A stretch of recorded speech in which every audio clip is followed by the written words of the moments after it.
There are three dark systems that govern your life, and no matter how intelligent you are, you will never escape all of them. Most people still cling to the fantasy of freedom because the alternative is unbearable. They believe freedom looks like movement, options, variety, noise, constant stimulation. They believe because they can choose what to watch, where to work, what to say in carefully permitted spaces, they must be free. But real control does not arrive with shackles or soldiers. It arrives disguised as convenience. It arrives as routine that feels natural, repetition that feels safe, and choices that have already been pre-approved before you ever touch them. The walls are invisible by design. You do not feel imprisoned when the cage is comfortable. You feel normal. And when control becomes normal, resistance feels strange, dangerous, even immoral. From the moment you are aware enough to observe the world, a silent force begins to shape you. It does not announce itself. It does not need to. It whispers through authority figures, expectations, praise, and correction. It guides you toward what is considered acceptable, long before you ever question why. Certain desires are rewarded, certain fears are reinforced, certain paths are celebrated as virtuous, while others are quietly discouraged, mocked, or erased. This force decides what success should look like, what failure should feel like, and which thoughts are safe to explore publicly. You are told who to admire, what to strive for, and what to be ashamed of. And because this pressure is applied early and continuously, it never feels like force. It feels like reality itself pressing in. You wake up each day believing your habits are your own. You believe your ambitions reflect your inner truth. You believe your morals prove your character. But if you examine them closely, you will notice patterns that were never authored by you. You pursue goals you never questioned. You fear outcomes you were trained to fear. You repeat opinions that feel familiar rather than true. Even your insecurities arrive on schedule, triggered by standards you did not create but feel obligated to meet. You obey without orders. You correct yourself before anyone else has to. You sense when a thought should remain private. This is not coincidence. This is installation. And the discomfort you feel right now is recognition. The moment you realize that much of what you defend as identity was placed there deliberately. The first system finally deserves its name. System 1 is the system of conditioning. It governs behavior not through force but through programming. Education teaches compliance before curiosity. Culture rewards conformity while pretending to celebrate individuality. Praise becomes a leash. Punishment becomes a warning. Repetition becomes belief. Over time, the system no longer needs to intervene because people learn to monitor themselves. They censor their own thoughts. They limit their own ambition. They mock deviation on behalf of the system, believing they are protecting order or morality. True rebellion becomes rare not because people are weak, but because the system convinces them they chose their obedience. The most effective cage is the one the prisoner defends. The moment someone becomes aware of this system, life grows heavier, not freer. Awareness does not grant peace. It creates friction. Conversations become strained. Familiar paths feel artificial. Authority begins to look fragile instead of sacred. The system does not respond with violence when this happens. It responds with exhaustion. It ridicules dissent as immaturity. It pressures awareness back into silence through social cost. It isolates those who see too clearly by framing them as bitter, arrogant, or unstable. Over time, many return to sleep, not because they were disproven, but because resistance became lonely. Conditioning does not need to destroy you. It only needs to tire you out. Here is the truth that cannot be escaped. You cannot leave this system. You can only understand how it moves you. It will always exist around you, shaping the environment, the incentives, and the consequences. Those who deny it remain obedient forever, mistaking their programming for virtue. Those who recognize it learn how to maneuver within it. They choose when to comply and when to remain silent. They understand which performances are necessary and which thoughts must remain private. Mastery does not mean freedom. It means survival with awareness. The system always wins in scale. Individuals only win in strategy. Most people assume that once they recognize conditioning, they are no longer subject to it. This is the first mistake awareness makes. The system does not lose its power when it is seen. It adapts. Conditioning is not a switch that turns off when exposed. It is an environment, and environments shape behavior regardless of belief. You may reject the values it offers, yet still be forced to operate within the structures it controls. You may see the pattern clearly and still be required to participate in its rituals to survive. The illusion shifts from freedom to exemption. You begin to think that because you understand the system, it no longer applies to you. This belief is useful to the system because it encourages arrogance without escape. Conditioning is not limited to rules or expectations. It is embedded in language, rhythm, and timing. It teaches you when to speak and when silence will cost you. It teaches you what tone is acceptable for authority and what tone invites punishment. It teaches you which emotions are rewarded publicly and which must be hidden to avoid social consequence. Even defiance is permitted, as long as it stays predictable. Controlled opposition is still obedience. The system does not fear critics. It absorbs them, categorizes them, and renders them harmless by defining their role. Once your resistance becomes recognizable, it becomes manageable. Those who believe they have stepped outside the system often reveal how deeply they are still shaped by it. They announce their awareness. They seek validation for their clarity. They argue aggressively, attempting to convert others. This behavior feels rebellious, but it is still reactive. The system thrives on reaction. It thrives on predictable outrage, on cycles of outrage and exhaustion. Every time you feel compelled to explain yourself, to justify your perspective, to prove you are not naive or ignorant, you are still playing by its rules. True deviation is quiet. It does not announce itself.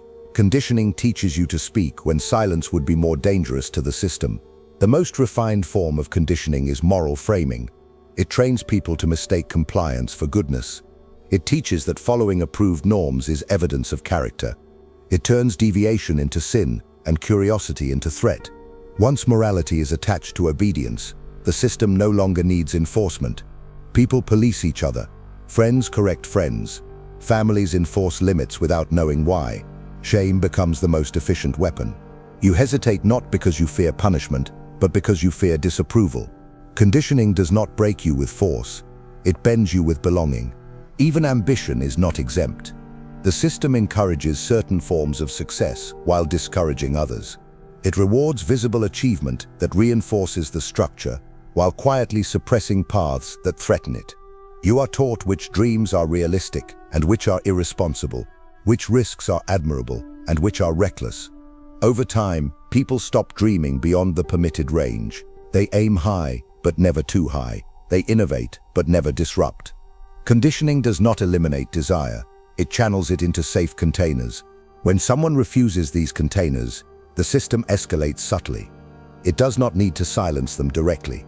It allows consequences to do the work. Opportunities dry up. Social support weakens. The individual is labeled difficult, unstable, or extreme. Others withdraw, not out of hatred, but out of fear of association. Conditioning spreads through observation. When people see what happens to those who do not align, they adjust their own behavior without instruction. This is how the system remains clean. It rarely touches anyone directly. At this stage, many retreat into private bitterness or loud cynicism. Both are failures. Bitterness keeps you emotionally reactive. Cynicism keeps you predictable. The system tolerates both. What it does not tolerate is strategic detachment. To function within conditioning, without being consumed by it, requires restraint. You must understand which battles are illusions and which movements matter. You must recognize that exposure does not equal power. Silence often carries more leverage than argument. Conditioning trains you to perform sincerity. Mastery requires controlled opacity. There is no heroism here, no liberation narrative, only calibration. You adjust your behavior without believing the story attached to it. You comply where resistance would be wasteful. You withdraw where participation would be costly. You allow the system to believe you are aligned while quietly preserving your internal autonomy. This is not freedom. It is positioning. Conditioning governs the surface. You govern your interior. Those who confuse expression with power lose both. And still, even this discipline has limits. Conditioning shapes the world around you, but it is not the most dangerous system you face. There is another force that does not rely on schools, culture, or authority. It does not need approval to operate. It does not punish you from the outside. It rewards you from the inside while hollowing you out. And when you encounter it, you will realize that conditioning was only the outer wall. The next system does not tell you what to think. It makes you want.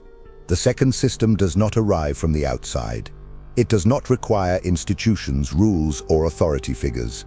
It operates even when you are alone, even when no one is watching, especially then, where the first system trained your behavior through repetition and pressure. This one feeds directly on your inner life. It does not tell you what to do. It seduces you into wanting. And because desire feels personal, intimate, self-generated, this system is far harder to detect. People resist commands. They defend their cravings. This is why it is more effective. Control that feels chosen is control that is never questioned. From an early age, you are taught to associate fulfillment with acquisition. Not only material acquisition, but emotional, social, and symbolic. Attention becomes currency. Validation becomes oxygen. Pleasure becomes proof of progress. You are encouraged to pursue what excites you, what stimulates you, what promises relief from discomfort. But this encouragement is selective. Certain desires are amplified, others are ignored. Over time, your internal compass begins to point outward. You stop asking what is necessary and start chasing what feels good. This shift is subtle, almost invisible. And once it is complete, you begin to govern yourself in service of appetite. This system does not punish restraint openly. It simply makes restraint feel empty, boring, unnecessary. It teaches you to interpret stillness as stagnation and discipline as deprivation. If you are not consuming, achieving, displaying, or reacting, you feel behind. You feel irrelevant. The system keeps you moving not with fear, but with hunger, and hunger is endless. Every satisfaction decays quickly, requiring a new target.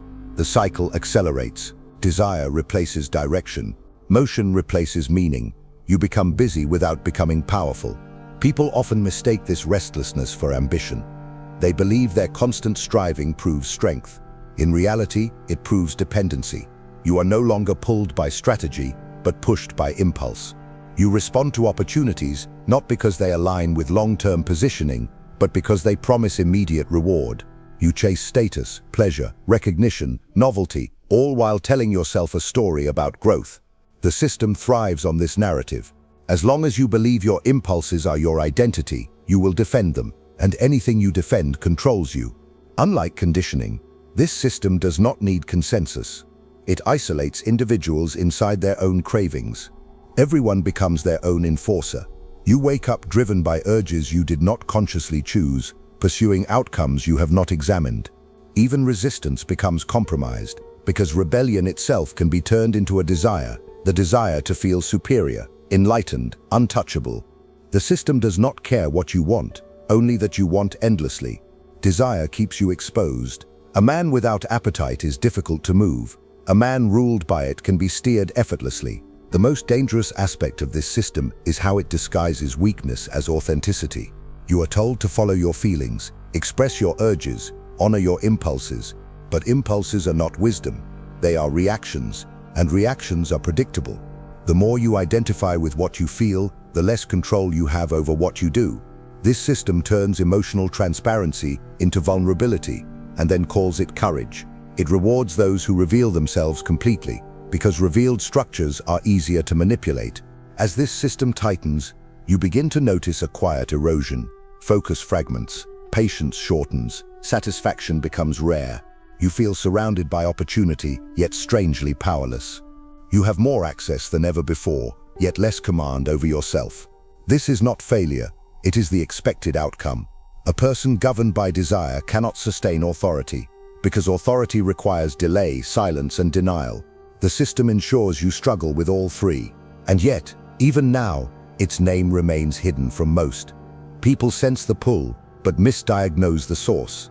They blame technology, society, stress, or fate. They search for balance, hacks, or escape, unaware that what they are fighting is not excess, but architecture. By the time most people begin to suspect this second system, they are already deeply entangled in it. They feel restless but cannot name why. They sense that something is draining them, yet every solution offered seems to involve more pursuit, more stimulation, more effort. This confusion is not accidental. A system built on desire survives by keeping its victims misdirected. It convinces them that dissatisfaction is a personal failure rather than a structural outcome. You are told to optimize yourself instead of questioning the mechanism that feeds on your optimization. As long as you blame yourself, the system remains untouched. This system finally demands clarity. System 2 is the system of appetite. It governs through longing rather than law. It does not restrict you. It overwhelms you with options. It does not suppress pleasure. It weaponizes it. Every impulse is amplified, accelerated, and monetized. Your attention becomes a resource to be harvested. Your cravings become predictable patterns. The system learns you faster than you learn yourself. And because it adapts in real time, restraint begins to feel like self-denial rather than strategy. Appetite does not feel like control because it arrives wearing your own voice. Unlike conditioning, appetite does not need early installation. It thrives in moments of fatigue, boredom, and loneliness. It grows stronger as discipline weakens. The more uncertain you become, the louder it speaks. It promises relief, distraction, comfort, and recognition. It rarely delivers satisfaction. Instead, it trains you to associate relief with consumption and discomfort with failure. Over time, you stop tolerating emptiness. Silence becomes unbearable.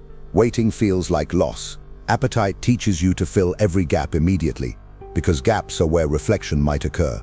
People under this system often believe they are choosing freely because no one is forcing them. They scroll, click, pursue, react, and indulge willingly. But willingness is not autonomy. Appetite narrows perception. It shortens time horizons. It pulls the future into the present and demands payment now. This is why long-term planning erodes under its influence. Why patience feels unnatural. Why restraint is framed as repression. Appetite does not want you strong, it wants you responsive. A responsive individual is easier to redirect than a disciplined one. The system becomes most visible when you attempt denial. The moment you try to reduce stimulation, you feel anxiety. When you delay gratification, you feel deprived. When you withdraw attention, you feel irrelevant. These reactions are signals, not weaknesses. They reveal how thoroughly appetite has trained your nervous system. Your body reacts before your mind can intervene. This is the true depth of control. Conditioning shaped your thoughts. Appetite reshapes your physiology. It embeds itself into habit loops so deeply that resistance feels like harm. Appetite also corrodes hierarchy. Authority requires self-command. Leaders must endure boredom, pressure, and delay without collapse. A person governed by appetite cannot hold power for long, because power demands sacrifice without immediate reward. This is why the system encourages endless exposure and expression. It turns attention into validation, and validation into currency. You begin to measure worth by response rather than position. Visibility replaces leverage. Being seen becomes more important than being effective. The system applauds openness because openness dissolves mystery, and mystery is power. Even awareness does not dissolve appetite. Knowledge alone cannot silence hunger. Many who recognize the system still remain enslaved to it because appetite operates faster than thought. They intellectualize restraint while continuing to indulge. They speak about discipline while feeding impulses privately. This split creates quiet shame, which appetite then exploits further. The system does not require hypocrisy to function. It expects it. Self-contradiction is the price of maintaining desire without control. What most never realize is that appetite is not the deepest system at work. It is powerful, but it feeds on something even older. There is a third structure beneath conditioning and appetite, one that does not shape behavior or desire, but identity itself. It does not need repetition or stimulation. It waits patiently, activated only when everything else begins to fail. And when you encounter it, you will understand why the first two systems were merely preparation. The third system does not announce itself with pressure or pleasure. It emerges quietly, often after the first two have done their work. Conditioning shapes your environment. Appetite consumes your attention. This final system settles deeper, where identity forms and dissolves. It does not tell you how to behave or what to want. It defines who you believe you are, and once identity hardens, control becomes effortless. A man will endure almost anything to protect the story he tells himself about himself. This system begins operating the moment you attach meaning to labels. Success, failure, victim, genius, outsider, chosen, cursed. These identities feel descriptive, but they are prescriptive. They narrow perception. They decide which actions feel possible and which feel forbidden. Once you accept an identity, you begin filtering reality through it. Evidence that supports it is amplified. Evidence that contradicts it is dismissed. The system does not need to restrict your movement. Identity restricts it for you.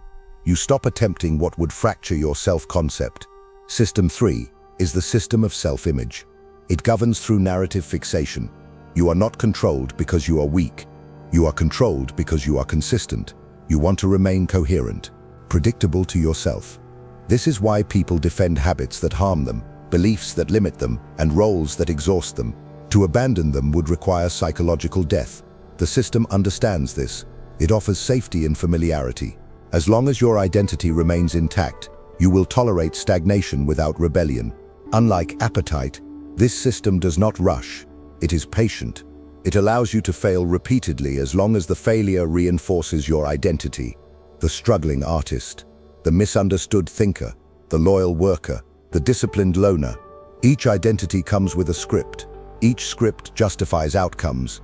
And the more you repeat the script, the more real it feels. Over time, identity becomes destiny, not because fate intervenes, but because deviation feels impossible. The system does not need to block exits. You no longer look for them. This is why people react defensively when identity is threatened. Logic fails. Evidence is rejected. Emotion spikes. The system activates protection mechanisms automatically. Identity threat feels like annihilation. This is why debates go nowhere. This is why persuasion rarely works. This is why humiliation is more effective than argument. When identity cracks, people either collapse or radicalize. The system exploits this by encouraging rigid identities rather than flexible positioning. Fixed identities are stable. Stable structures are controllable. The most refined trap of this system is pride. Pride convinces you that your identity was earned, not installed. That your worldview reflects insight rather than conditioning layered with appetite. Pride transforms the cage into a throne. You no longer feel trapped. You feel superior. And superiority is the most reliable form of self-imprisonment. A man who believes he is above influence stops examining himself. He becomes predictable. He becomes easy to manage. This system also governs shame. Shame locks people into identities they despise but cannot abandon. The failure who keeps failing. The outcast who withdraws. The corrupt who doubles down. Shame narrows possibility until repetition feels inevitable. People do not change when shamed. They entrench. The system does not care whether your identity is admirable or pathetic. It only cares that it is fixed. Movement is dangerous. Stability is safe. Once you see this system clearly, something unsettling becomes apparent. Conditioning trained you to fit the world. Appetite trained you to chase it. Identity trained you to remain the same within it. This is why escape narratives collapse here. You cannot simply leave an identity without dissolving yourself. And dissolution is terrifying. In the final phase, the full consequence of this realization becomes unavoidable. Because the system you cannot escape is not external, internal, or cultural. It is you. Most people misunderstand what it means to see this third system clearly. They believe recognition leads to liberation. It does not. Awareness here strips comfort without offering replacement. When identity loosens, nothing rushes in to stabilize you. There is only disorientation. The habits that once defined you lose meaning. The labels that once guided decisions dissolve. You begin to feel unanchored, neither who you were, nor anything new yet. This is why most people retreat quickly. They mistake discomfort for danger. The system relies on this reflex. Identity does not need to be enforced when fear of emptiness does the work. When identity weakens, the mind searches desperately for substitutes. New labels, new narratives, new tribes. People cycle identities the way they cycle desires, believing movement equals progress. But replacing one fixed self with another is not rupture, it is continuation. The system tolerates identity change as long as identity itself remains central. The moment you say, "This is who I am now," the structure reforms, stability returns, control resumes. True instability is rare because it offers no story to cling to. Those who linger too long in this space are treated carefully by the system. They are observed, categorized, neutralized through interpretation. They are called lost, confused, dangerous, enlightened, unstable, awakened, anything that can be turned into a label. Language rushes in to contain what threatens structure. Once named, it becomes manageable. This is why silence becomes critical here. Speaking too much allows others to define you. Definition is the first step back into captivity. Identity also governs memory. You remember selectively, reinforcing the version of yourself you are protecting. Past failures are reframed as fate. Past successes become proof of essence. Even regret is shaped to support continuity. The system ensures you do not see yourself as fluid, only consistent. This is why reinvention feels fraudulent to most. They are not afraid of change. They are afraid of contradiction. Contradiction implies the old self was never real, and that realization is unbearable. Power behaves differently at this level. It no longer seeks dominance over others. It seeks absence of internal resistance. A person without rigid identity cannot be easily provoked, shamed, or recruited. They do not defend a persona. They do not require validation. This makes them difficult to read and harder to control. The system senses this and responds by attempting to provoke reattachment, praise, criticism, opportunity, threat, anything that encourages you to define yourself again. Most never reach this edge because the cost is too high. Conditioning pulls them back into structure. Appetite pulls them back into distraction. Identity pulls them back into narrative. The three systems reinforce each other continuously, creating a closed loop.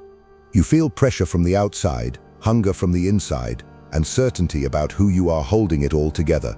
Break one. The others compensate. This is not accidental. It is design. There is no moment where the system collapses entirely. There is only tension between awareness and function. You still live in the world. You still operate within structures. You still experience desire. The difference is subtle and dangerous. You begin to choose opacity over expression, position over identity, timing over impulse. You let others mistake you for something stable while remaining internally unresolved. This unresolved state is uncomfortable, but it creates space. Space is where leverage hides. What lies beyond this point is not transformation, enlightenment, or freedom. Those are stories designed to stabilize seekers. What lies beyond is something colder and far less narratable. A way of moving without attachment, acting without belief, participating without surrender. But even this description risks solidifying into another identity if held too tightly. The system listens carefully for certainty. Certainty is its entry point. If you feel unease now, that is expected.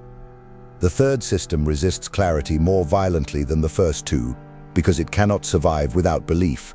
Once belief erodes, the structure trembles. And when structures tremble, they respond by tightening invisibly. The pressure increases not through force, but through implication, through silence, through the subtle sense that something essential has been disturbed. And still, this is not the end of tension, because what follows is not escape, but exposure. The moment you stop asking who you are, you begin to see who others need you to be. And when you see that clearly, a different kind of danger emerges. One that does not come from systems at all, but from what becomes possible when they loosen. If you've made it this far, it's because a part of you already knows this truth. No one lives outside the system. You are either shaped by it, fed by it, or crushed beneath it. Most never realize which one holds their leash until it's too late. Now tell me in the comments, which system has trapped you without you noticing? And more importantly, are you ready to see the cage clearly enough to escape it? If this message touched you, if it made sense, write in the comments, "I see the system." Let's see how many here are truly ready to stop living on autopilot. And don't forget, keep watching the next video. It's important, much more than you imagine. See you there.